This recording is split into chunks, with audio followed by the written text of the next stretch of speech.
Alors, il y a différentes réponses. Euh, quand, quand je suis tout seul, on va dire, sur un problème donné, Oui. euh, mon...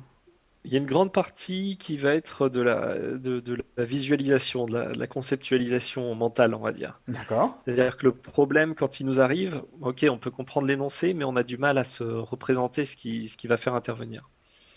Donc moi, je fonctionne assez comme ça. Je ne sais pas si c'est pareil pour tous mes collègues, mais je fonctionne avec beaucoup de représentation mentale. Pour moi, un groupe, ça va m'évoquer quelque chose de précis en fonction des propriétés que je lui connais. Ça va souvent m'évoquer une figure qui est assez géométrique dans ma tête. D'accord. Et je fais aussi de la géométrie par ailleurs. Et alors, c'est de la géométrie en dimension arbitraire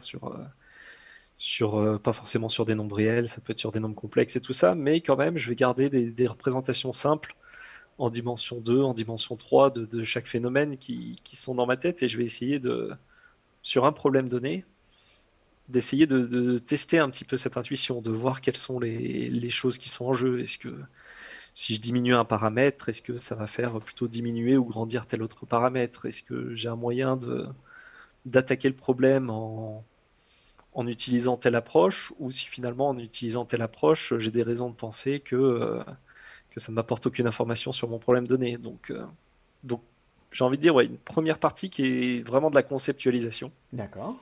mentale, on va dire. Il y a une partie fatalement qui est de la recherche de résultats, parce que des fois, ça m'est arrivé il n'y a pas longtemps sur un projet où j'ai été sollicité par des collègues qui sont assez proches de mon domaine, mais un petit peu moins spécialistes d'un truc précis. Je suis allé chercher dans mes sources, parce que je savais qu'il y avait des choses qui ressemblaient un petit peu, et on est tombé directement sur un des résultats majeurs dont on avait besoin, quoi. D'accord. On s'est dit, il va nous falloir des mois pour le prouver. Et en fait, non, il y avait quelqu'un qui avait déjà fait le travail. Donc, Oui. il y a cet aspect-là. Et il y a un gros aspect aussi expérimentation, ce qui va être en fait des calculs qu'on pose. On, on a besoin de résoudre un problème qui va se passer en toute dimension. Qu'est-ce qu'on est capable de dire en dimension 2? Tiens, on est capable de le résoudre en dimension 2 complètement.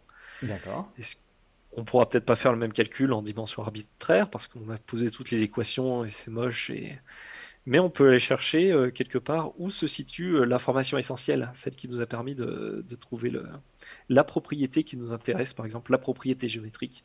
D'accord. Pourquoi il y a une singularité sur cet objet ici, à cet endroit? Bah, peut-être qu'on pourra ensuite essayer de généraliser. Tiens, dimension 3, ouais, j'arrive à faire le calcul de façon plus simple pour qu'en dimension 3 ça fonctionne.